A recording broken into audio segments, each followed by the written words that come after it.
My name is Pat Rice. I'm an AAUW member for American Association of University Women, and I'll be the moderator tonight for this session, which will have Keith Allen, Republican from Wanamingo, and Jessica Navarro, a Democrat from Faribault, who are running for a position as a state representative for District 19A. So we welcome you, and we also welcome the audience. I always felt it's a good way to get to know the candidates, to see them in person and answering questions in front of a crowd. And we've already got a bunch of questions that have come through, so that's very good. The questions will be coming from the audience in a written format, and they'll come here, and I will hopefully sort them and be able to ask you the questions then. We're going to start then with a 3-minute time for you to introduce yourselves, tell a little bit about yourselves and why you are running for this position. And we'll start with Mr. Allen. Okay, I guess the bonus of having the last name starts with an A. Yeah. So I'd like to start off by thanking everybody here at the Faribault chapter of the American Association of University Women for hosting this event. Jessica, to be able to take the time to be here, and the Faribault City Council for the use of their chamber. My name is Keith Allen. I'm a candidate for the Minnesota House of Representatives in 19A. I'm a husband to an amazing wife, father to two amazing kids, a small business owner, a farmer, and I live near rural Kenyon, Minnesota. My wife and I met in college at the University of Minnesota. We were fresh out of college. We decided to buy a farm and move back out to an area that was similar to the one we were raised in as kids. And we settled in Kenyon 20 plus years ago now.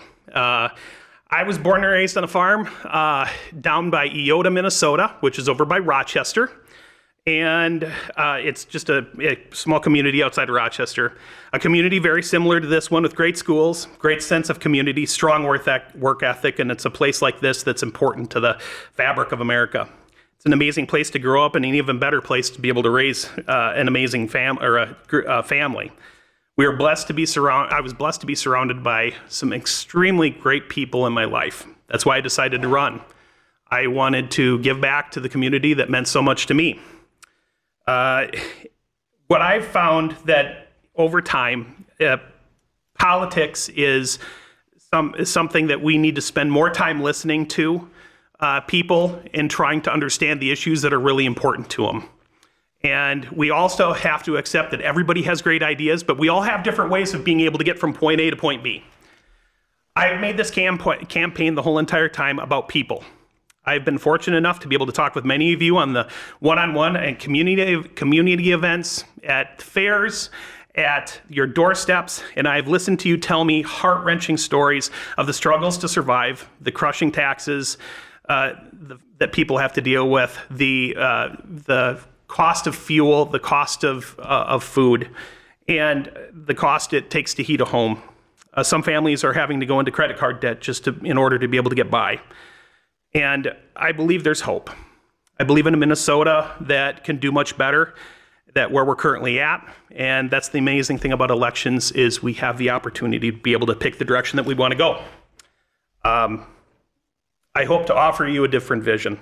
And with that, I look forward to the conversation tonight and about how we can come to a better future. So thank you. Okay. Thank you, Keith. We'll move on to Jessica Navarro. Same question. Introduce yourself and tell a little bit about why you're running for your office. Well, good evening, everyone. Thank you all for being here. I'm Jessica Navarro, and as you know, I'm a candidate for the Minnesota House of Representatives representing District 19A. My 2 children and I live in Faribault and have a long-time connection to it. Some of you may remember my grandmother and longtime Faribault community leader, Antonia Navarro. I'm proud to continue her commitment to our community's well-being through my community organizing and professional work. My background is in social work, and I'm currently in a grad program at MSU Mankato furthering my education. In my day-to-day work at a nonprofit, I help families find the resources and services they need to succeed. I empower them to create the best lives for themselves. This is a hand up, not a handout. Much of my philosophy came out of a tragic accident I was in as a teenager. That accident landed me in a wheelchair with extensive injuries. I was determined to walk again. I worked unbelievably hard to rehabilitate myself to learn to walk again and to compensate for some of the effects of that traumatic event. I'm here today as a differently abled advocate. Tonight, you may notice that it takes me a bit longer to process what I want to say. Not only am I nervous speaking in public, but I've learned that the accident, I need a moment to process my thoughts and be able to speak. And I've found that to be an asset rather than a deficiency, because thinking before we speak should always be the norm. I'm running for Minnesota House in order to strengthen Southern Minnesota's community and to represent the businesses and families in them. With my campaign, we do not elicit fear, and we welcome all voices to be heard. I have a positive plan for Southern Minnesota. If elected, I will work to build an economy that works for everyone and not just for the rich. I will work to make affordable health care available to all Minnesotans. I will advocate for funding for affordable and accessible housing options. And I will work to lower childcare costs for working families. And I will advocate for robust funding to communities through local and county government aid. Southern Minnesota needs this funding to improve infrastructure without raising property taxes. I'm optimistic about the future of our communities, as well as for small businesses and families that live here. My desire to make a difference stems from firsthand experiences and my work with families.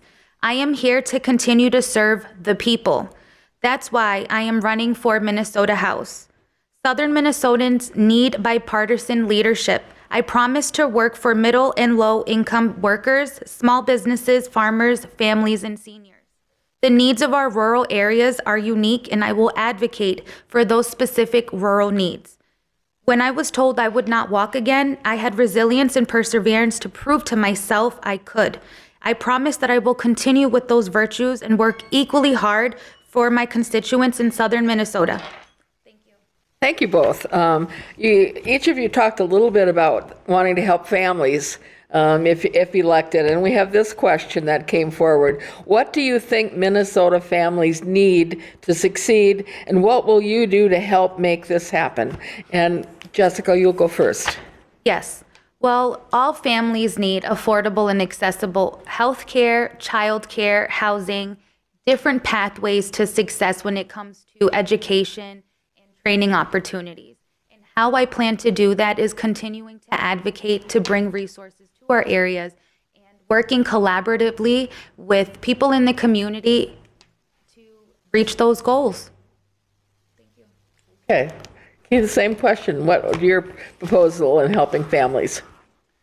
Well, as I'm knocking on doors and talking to people on their doorstep and out in the community, the number one thing that comes up all the time is childcare. We, especially in rural communities, we have what I call a childcare desert.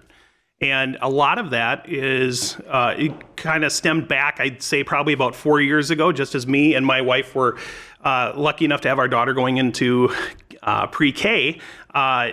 We were just finding out we were going to be losing our daycare. And this is something that's a reality that many families have to deal with, and they end up having to plan their families around whether or not there's space for them available at daycares at this point in time. On a lot of it, I asked my daycare person, I was like, what's causing this? And she goes, a lot of it has to do with the regulatory that's coming down from the state of Minnesota. Iowa, Wisconsin, North Dakota, and South Dakota do not experience this kind of issue that we do here in Minnesota. And it stems from just a regulatory environment that wasn't really thinking about those of us in rural communities and more about individuals in the metro. And that's one thing I want to bring to this, is bringing more of the, what I like to call the greater Minnesota or greatest Minnesota's opinion back to the capital. It's just about implementing more common sense, and that's what I aim to do. Okay, thank you. This is a good segue then, talking about rural communities, because we've I'll put these kind of together, questions about the rural area and farming communities. What can be done for our farmland that's being purchased by foreign countries and people outside of here? And what about the proliferation of solar and wind farms? And how can we really protect our land? And you'll go first, Keith. Well, as it pertains to that, so the solar and wind that's been going up on farmland all over, especially prime farmland, is a major concern and issue. You got to take into consideration when they're doing something like this. It's also making it more difficult for young farmers like myself that are trying. Yeah, at the age of 45, I'm considered a young farmer. But it makes it harder for those of us that are trying to get into farming and rent ground to be able to get started with it. And a lot of it comes back to what happens on the local side of it. I serve as a township supervisor, and we have no control. Once you get over so many megawatts, we have no control over what happens with those solar fields and those electrical generation facilities going up. It automatically goes over to the Minnesota Regulatory Commission, and it's out of our hands.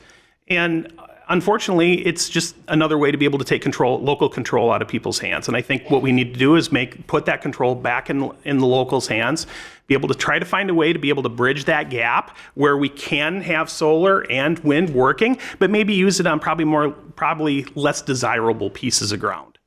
Okay. Over to you for that same question, Jessica. I do not have an exact answer for that, but I would love to learn more from people that have a good understanding of what needs to be done. And that's what I plan to continue to do, to hear from the experts so I can continue learning and growing.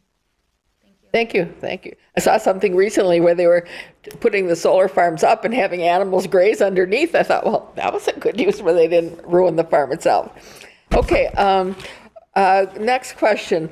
If you're elected, what would you hope to accomplish for the voters of District 19A as you serve as a state representative? And this time it goes to Jessica first. I would like to continue advocating for housing, childcare, accessible training, and quality education, and figuring out different pathways for success.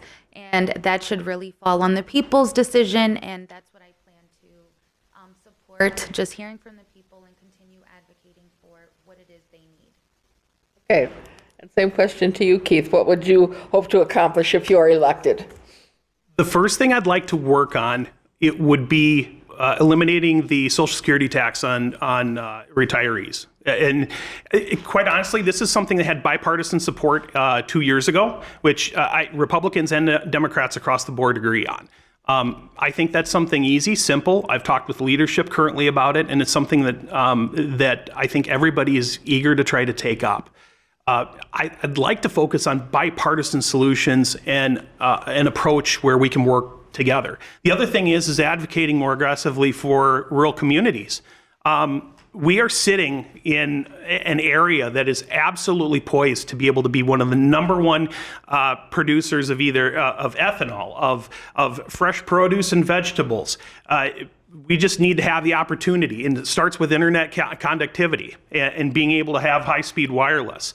It's one of the number one limiting factors that we see within rural communities. Is the trend since COVID is proven that we have that people will work remotely. And we have the kinds of communities that people want to be able to move into. But if we don't have the high-speed internet, and we don't have grocery stores, or we don't have certain components, it makes it incredibly difficult to be able to attract those people back to these communities and make this an area that people want to live in. I was talking to a family at our school the other day, and it was like, you just moved in? What do you think of Kenyon Wanamingo? And they said, we love it. We leave our doors unlocked. Our kids are in sports, and it's just a great community to be involved with. And this 19A is basically the same way from what I've experienced, going from Wanamingo, Kenyon, Near Strand, Faribault, all the way to Janesville.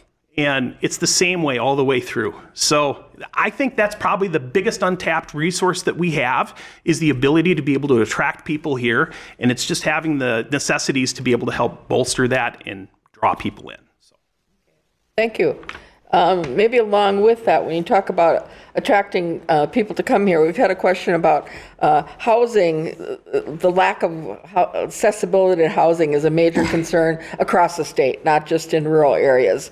And communities have been looking at different ways to solve that. What might be your approach in looking at creating more affordable housing for families and people that move into the communities that we want to attract? And Keith, I'll have you go first. Okay.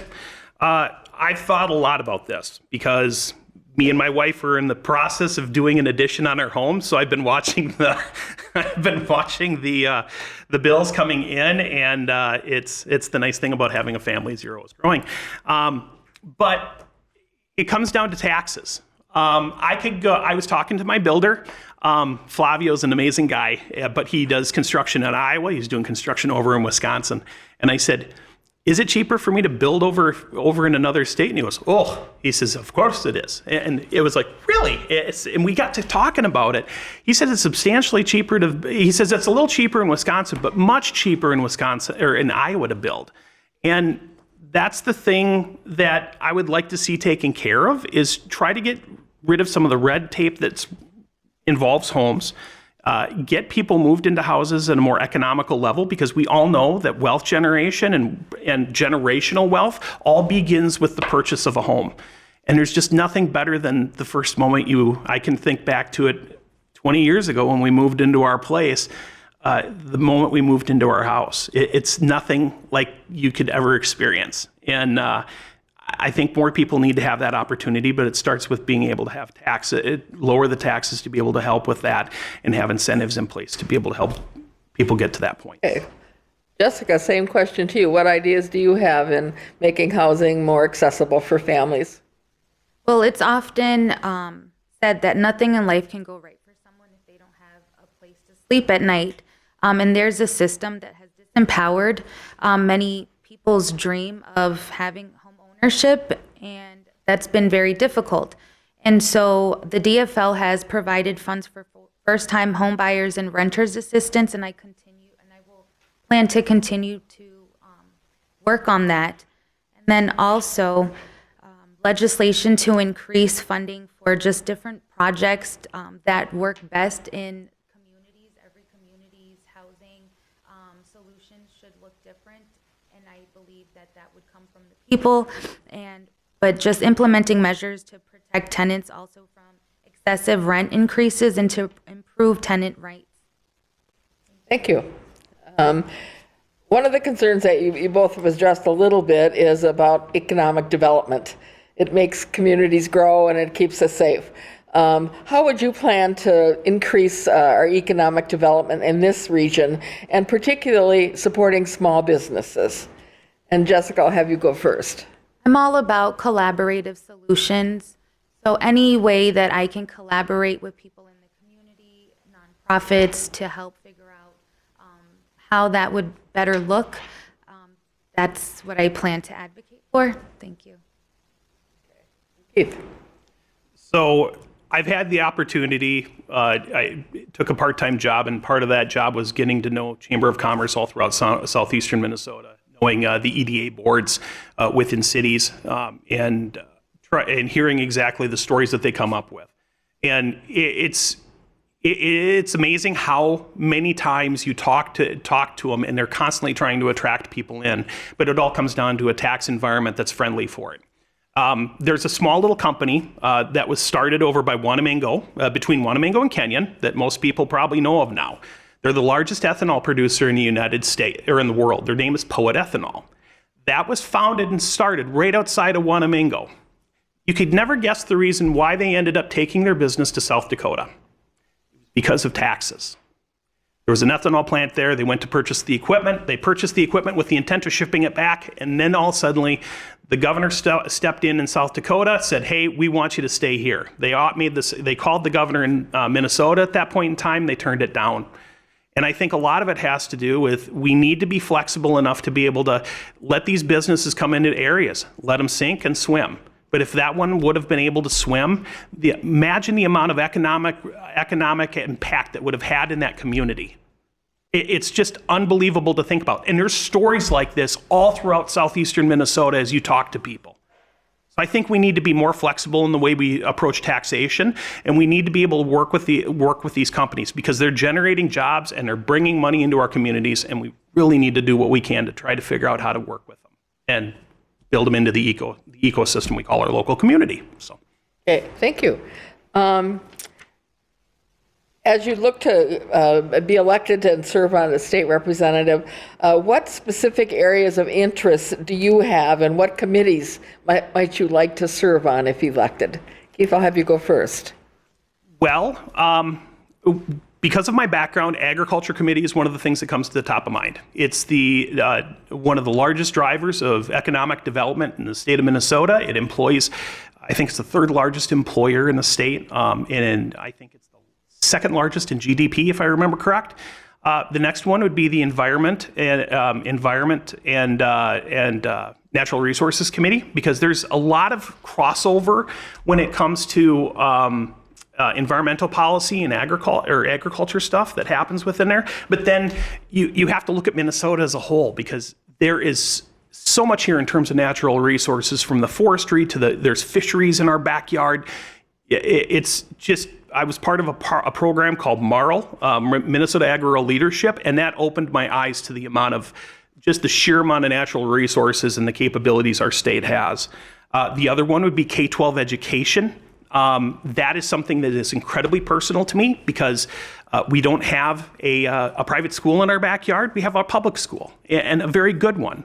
But there's things that they need that we need to focus on to be able to help them out. And the relationships I've made with our school teachers and with our superintendents and the school board there is something I'll never forget.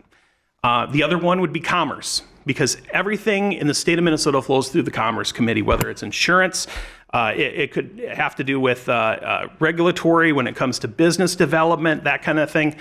Commerce is one of those committees that really is a nice one to be on, especially if you're looking to do bipartisan work.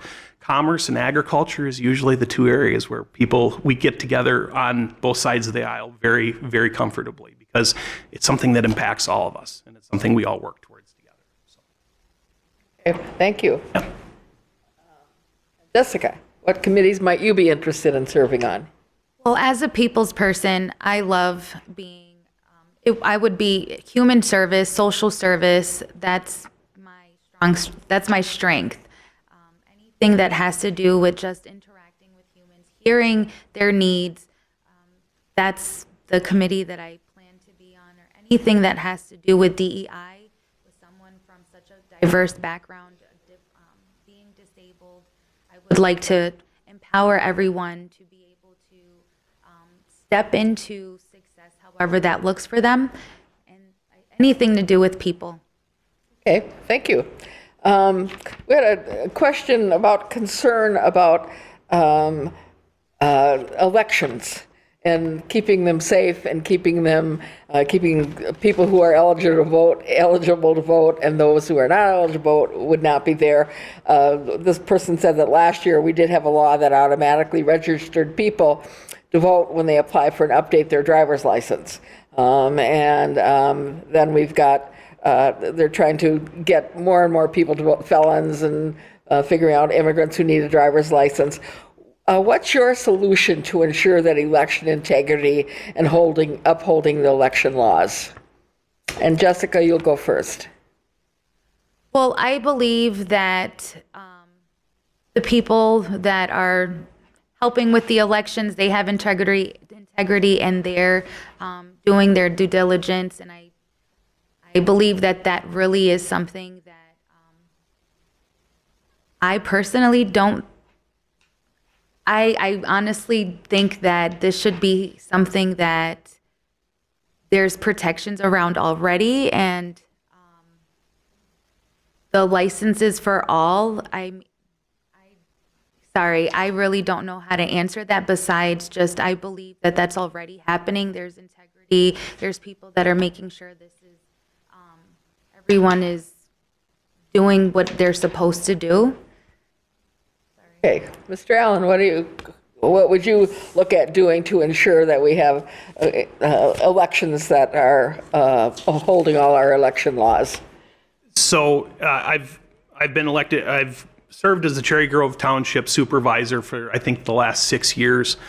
We do deal with elections because surprisingly everything comes down local, and we have a polling area. You got to go in. We find individuals to run that stuff.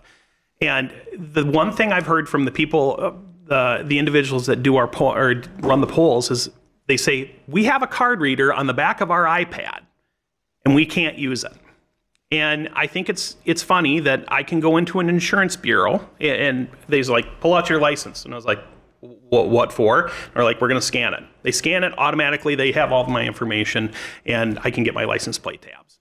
It's remarkable. We have the same capability right now with the software that we have. It's just a matter of whether or not we're willing to be able to do it.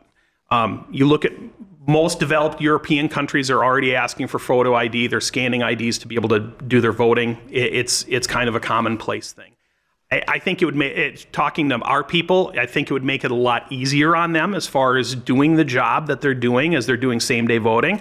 And not only that, I would probably end up trying to, instead of having 6 weeks worth of voting, tighten it up to maybe 4 weeks because it's a long time and costs a fair amount of money for counties when it comes right on down to it out of the budget.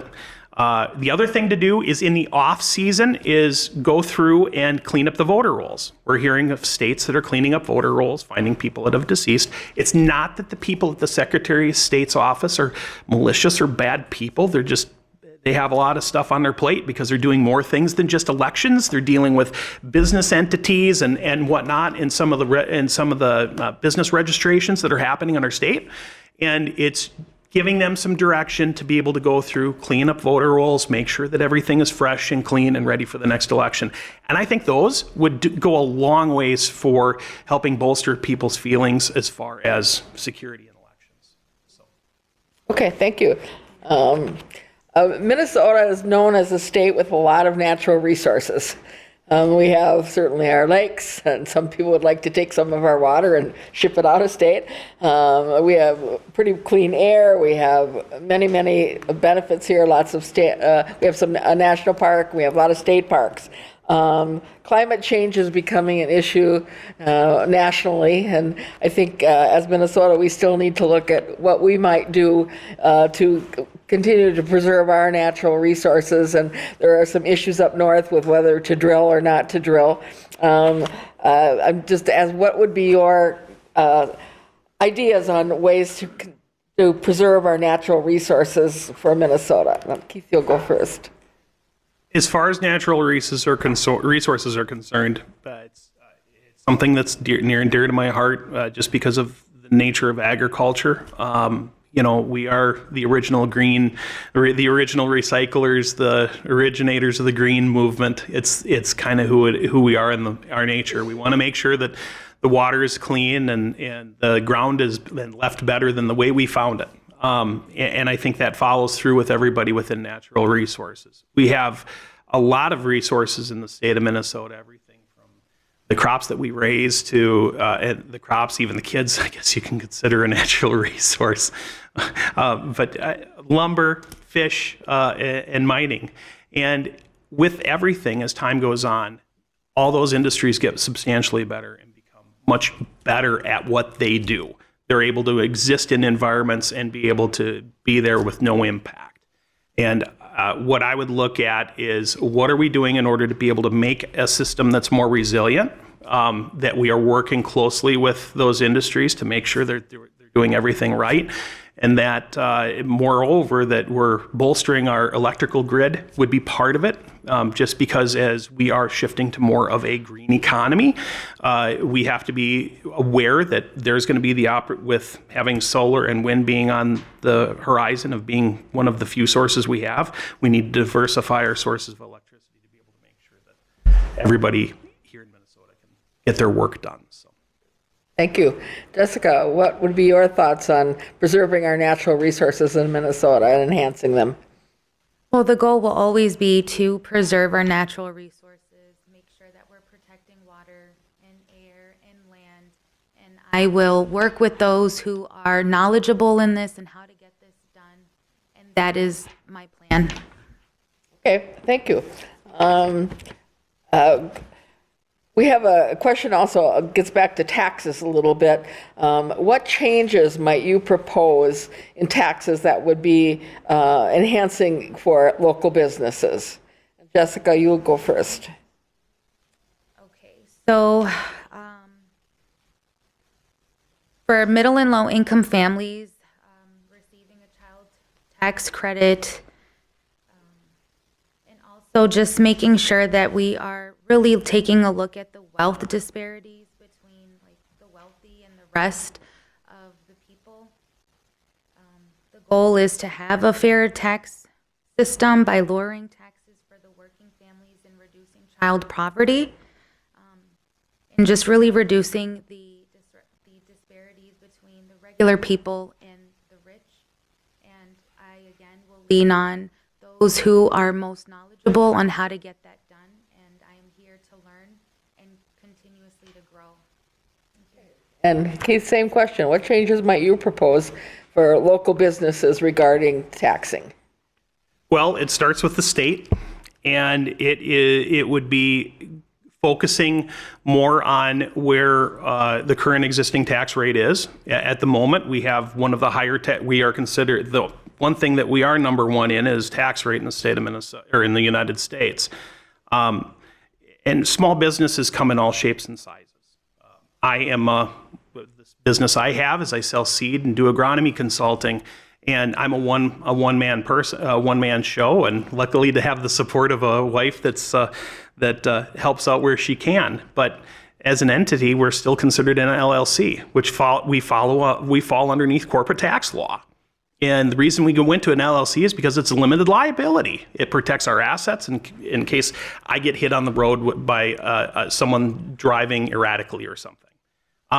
And we need to find a way to be able to find that balance between what the small businesses need, especially around corporate tax, and making sure that they can stay here and this is an environment that they can thrive in. It's a conversation I've had with several individuals that have contemplated moving their businesses over to Wisconsin, on paper, moving to Wisconsin, Iowa, North Dakota, South Dakota, because their tax structure is substantially better for small businesses. If they're able to save themselves 15%, and they're able to take another 15% and invest it back into their business, that means they're growing and they're able to hire more people and they're more of an asset in our community. And we just can't afford to lose small businesses any longer. They are the lifeblood of our community. And if there's anything we can do in order to be able to improve that tax climate, in order to be able to keep them here, I'm all for it. Good, thank you. I'm going to move on to a new topic of education. Minnesota has prided itself really in producing really excellent students and having a good education program. We certainly take criticism for some things from time to time, but if you were elected, a lot of our money goes to schools. And how might you work to stay connected with schools, and what might you'd like to see changed with regard how the state government works with local districts? Exactly. Like I said before, my children are in public school over at Ken and Wanamingo, and the relationships I've had over there with our teachers, with our school board members, and our superintendent have shaped my view on this substantially. What I would like to see, talking to them, what we need to have happen in greater Minnesota versus the metro is we need to have the per pupil funding formula equalized between us and Minneapolis-St. Paul. That would be the best thing we could start with. The other thing I would like to see is, when I've talked to everybody, is getting rid of the mandates that have been thrown on schools. The problem we've had within education is it's a one-size-fits-all approach, and there are substantial difference between outstate Minnesota schools versus metro schools, and we need to eliminate or lower the mandates that are getting thrown on them so they have more flexibility to what they do with those dollars. The other thing is empowering our school boards. Give them the ability to let them be independent school boards. That's why they call them or independent school districts, IDS, or ISDs. That's what they are. They're independent. Let them function independently. Let the school boards be held accountable. They're elected officials just like everybody else. If the people are not happy with the performance that they're seeing, they can change their school board out. But realistically, we need to put more power back in their hands. By doing something like this, superintendents have the ability to be able to grow their schools, help the kids perform better. School boards can do their jobs again and actually have more involvement in the process, and ultimately teachers can do exactly what they love to do, and that's teach. I was a product of the Minnesota Miracle. I remember a time when there was teachers sitting in the back of my classroom. I asked one of my former teachers, why was that? And he goes, Minnesota Miracle, man. He says, that's what made us amazing. He says, we were getting school scores no one else was seeing, and people were coming from all over to see it. So I want to see it happen again, because I want my kids and everybody's kids to be able to benefit from that. So. Over to you, Jessica. What you're feeling about as a state level and relating to local schools and local districts and helping them? Well, helping local schools is going to look different. There is no one approach to this. Helping the local schools is going to look different depending on what schools, and I plan to continue just meeting with leaders in the school districts, meeting with different members, parents, getting parents more engaged as well, hearing from community, and being able to advocate and really answer to any parents that have concerns, and then figuring out how to work collaboratively between the schools and the parents, because there needs to be more engagement. Thank you. An issue that we've seen come up recently, I guess nationally as well as statewide, is affordable health care. We've seen in our area, if you've been reading the papers, certainly Mayo has been pulling out of a lot of our small towns. Owatonna just lost 3 surgeons at their hospital. Faribault is no longer doing deliveries for the Mayo part. It's back to Alina. At the state level, they've been trying to reduce some costs of drugs and stuff. What ideas do you have for keeping health care affordable for people in District 19 here? And Jessica, you'll go first. Some of the thoughts that I have is just working collaboratively with people who have more familiarity with this subject, and being able to involve those people and being able to hear from them directly, and then just being able to get the resources necessary to be able to continue with the sustainability in these areas. And that's all I got. Okay. Mr. Allen, what do you think about ideas to make health care more affordable and accessible here in our district? Well, I'm a free market guy. I like to see more competition in the market, and I think that can drive a lot of it. But I am also smart enough to know when I don't know everything about everything. This is one of those things that, my approach to it is I want to learn and listen. Like my parents always told me, you have 2 ears and 1 mouth, use it. And that has served me very well. So in this particular case, much like Jessica, I'm going to end up having to rely on people much better and smarter at it than I am to be able to try to form a much sounder position around it. But if I did form a position, it would be trying to get more than likely more insurance companies into an area to be able to help create competition and bring that price down if at all possible. Okay, thank you.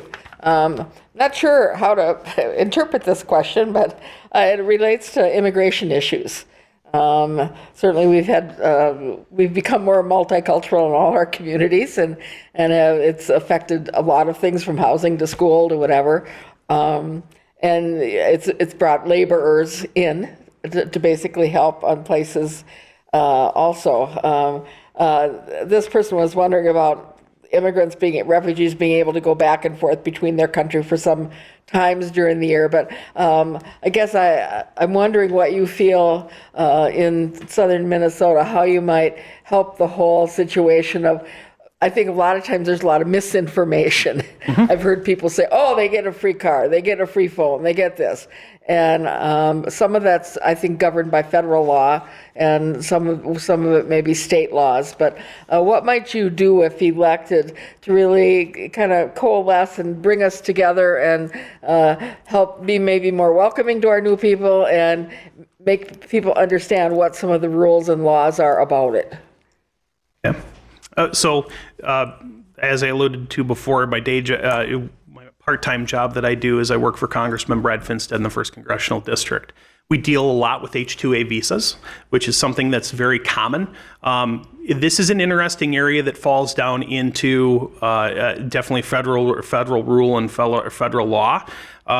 We do have a lot of individuals that are in this community. We, especially over by Wanamingo, there's a lot of South Africans over there that come over and are working on farms, working on crop operations over there. And so, yeah, this is one of those things where we got to be able to make sure we have resources and the ability to be able to direct them to the things that they need to have to be able to move around in a community, and whether that's where to go find jobs, that kind of thing.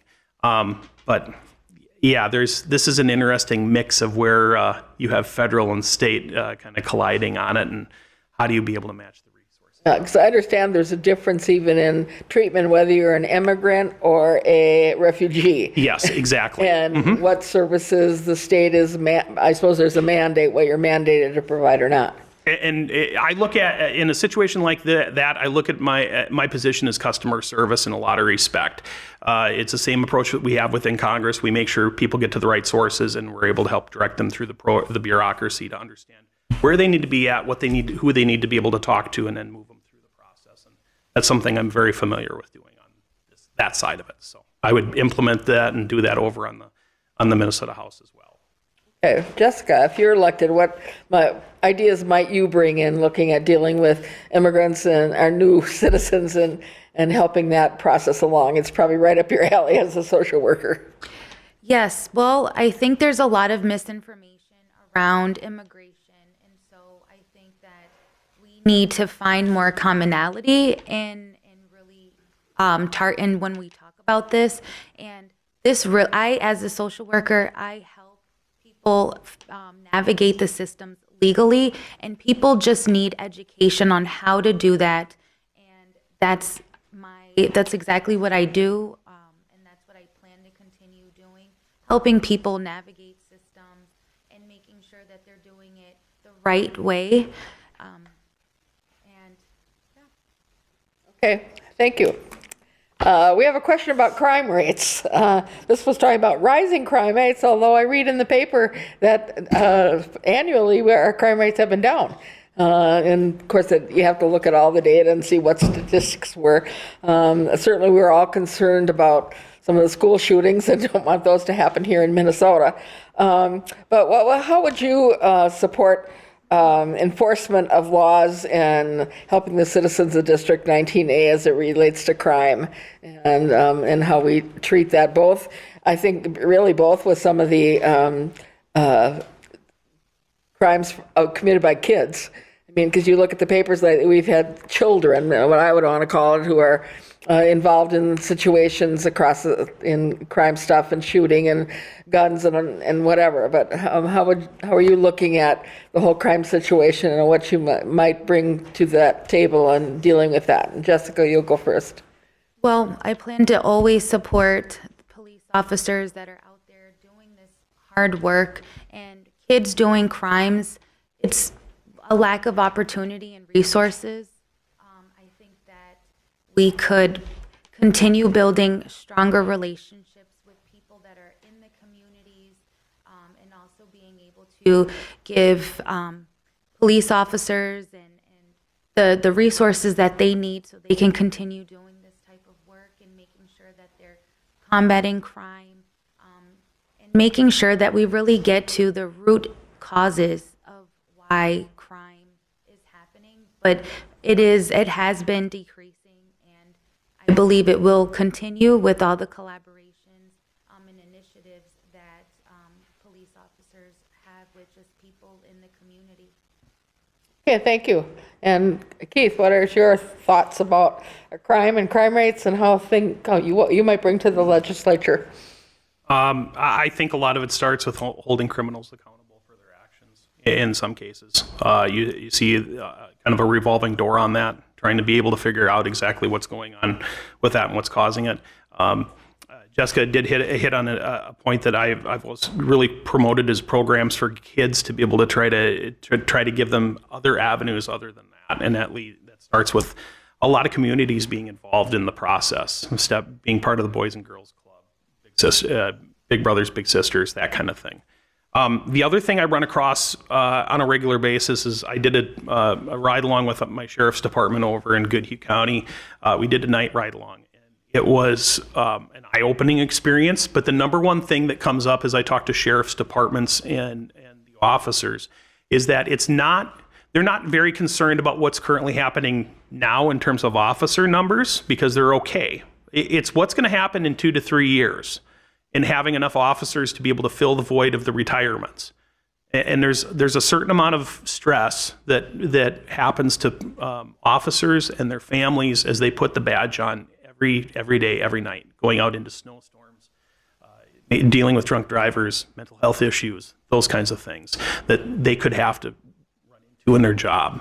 And the moment they get a chance to retire, you can't blame them for retiring. You're lucky enough to make it that far. That's what the sheriff told me.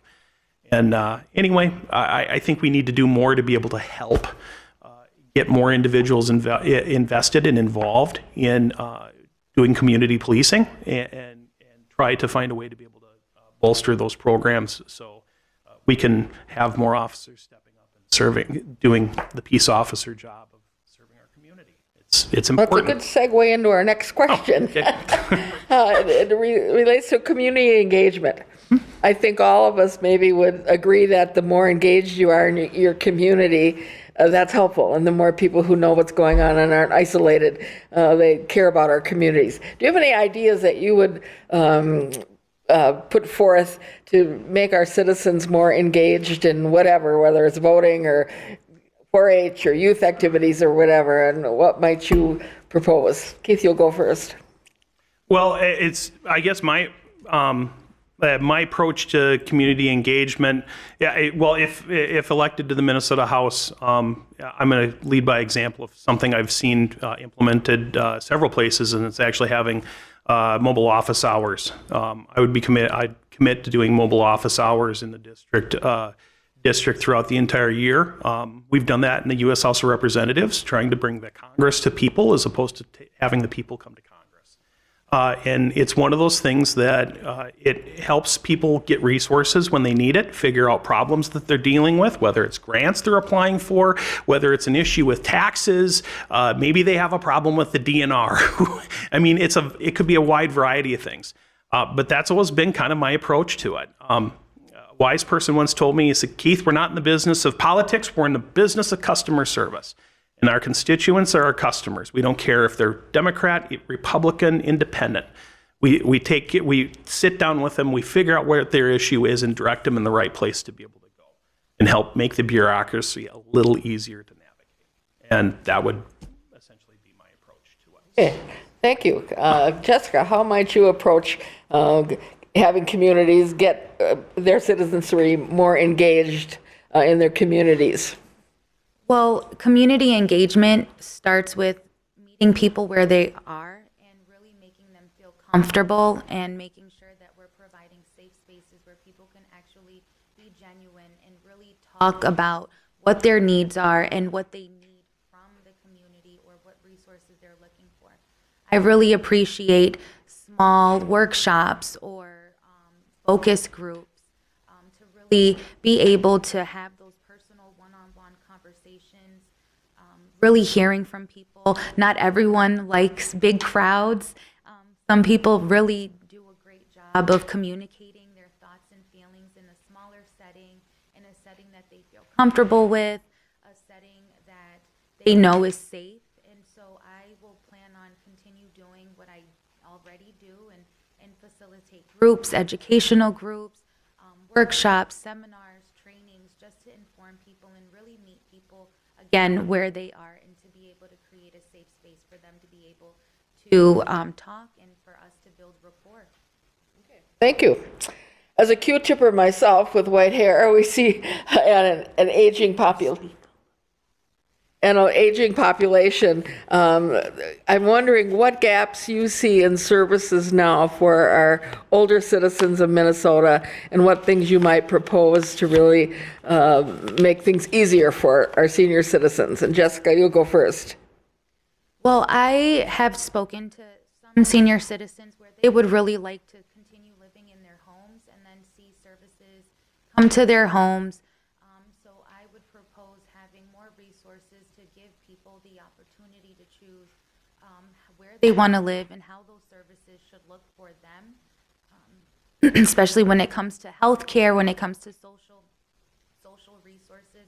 That should really be up to the person, and that's what I think. Okay. Keith, how about you?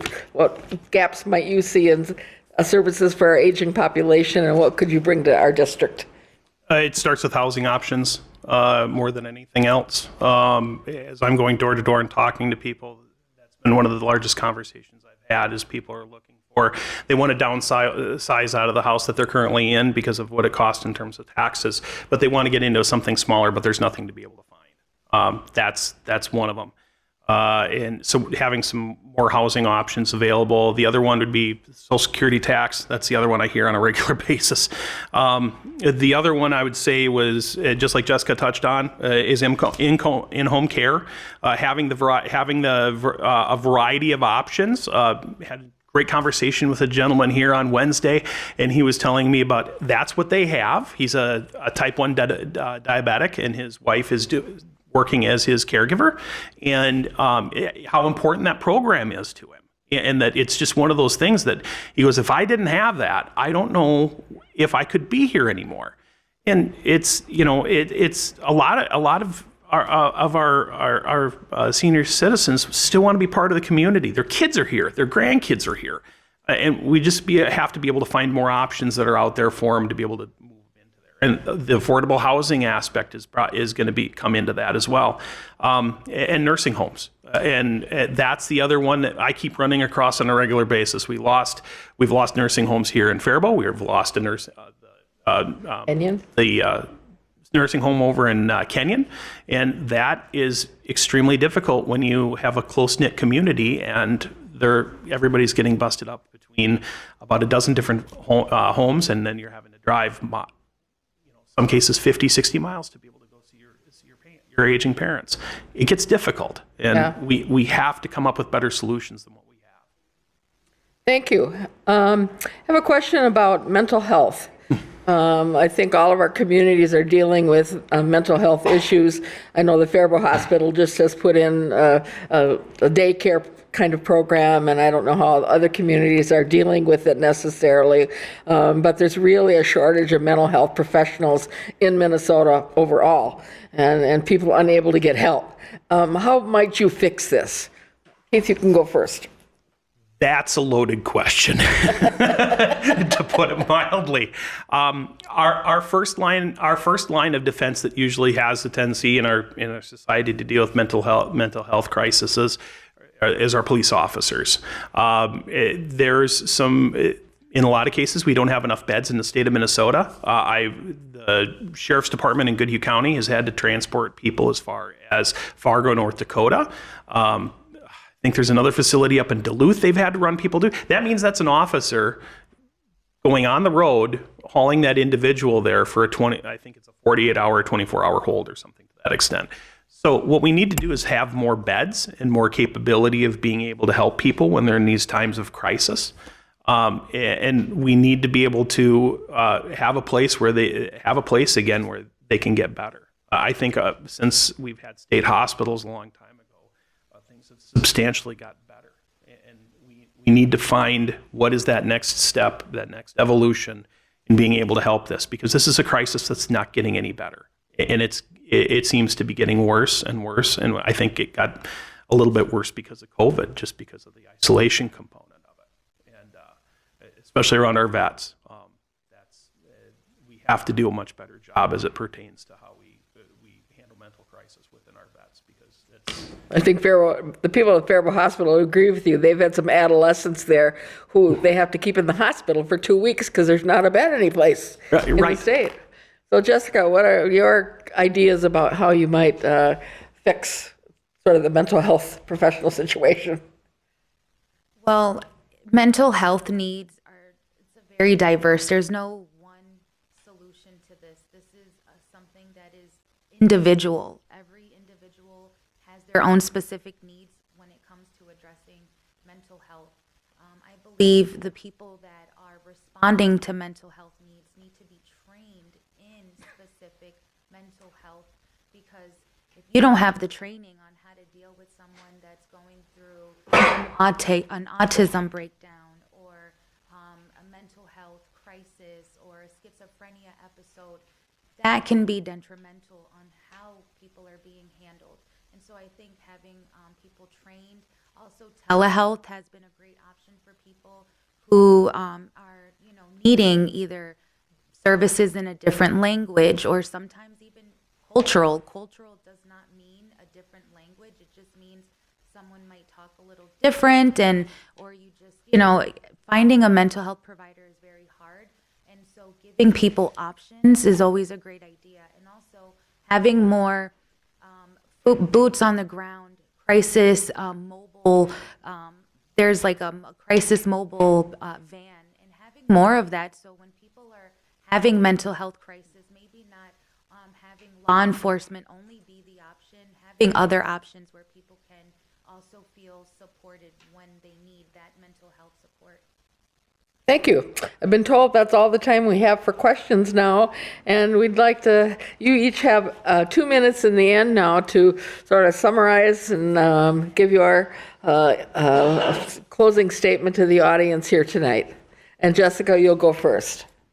Well, my closing statement is I tried my best tonight. I am here. I'm willing to learn more from everyone that has the knowledge. Like I said, I'm a people's person. I love to hear from people directly, and I want to continue empowering and supporting our families in District 19A. And also, I will be having a meet and greet house party on Saturday. If anyone would like to attend that, I have flyers for after this session. Well, and I want to appreciate and thank everyone for being here tonight. Thank you. Okay, thank you. And Keith. I guess I'd like to start off again thanking the Faribault Chamber of the local chapter here in Faribault for the American Association of University Women for hosting this event tonight, and Faribault Chamber of the Faribault City for letting us utilize their chamber. This is a beautiful facility.